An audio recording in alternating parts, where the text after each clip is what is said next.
വെള്ളക്കട്ടയിൽ മരിച്ച അനന്തുവിന്റെ വസതിയിലേക്ക് മുൻ പ്രതിപക്ഷ നേതാവ് രമേശ് ചെന്നിത്തല എത്തുകയാണ്. അദ്ദേഹം അവിടെ കുടുംബാംഗങ്ങളെയും നാട്ടുകാരെയും ഒക്കെ അവരോടൊക്കെ സംസാരിക്കുന്ന ദൃശ്യങ്ങളാണ് പ്രേക്ഷകർ കാണുന്നത്. അല്പസമയം മുൻപ് പ്രതിപക്ഷ നേതാവൊക്കെ ആ സ്ഥലത്തേക്ക് എത്തിയിരുന്നു.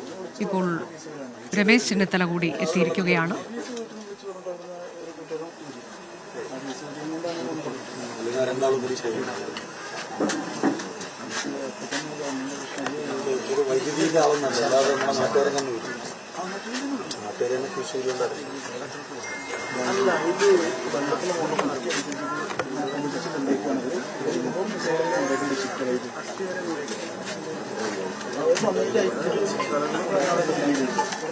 രമേശ് ചെന്നിത്തല അനന്തുവിന്റെ വസതിയിൽ എത്തിയിരിക്കുന്നു.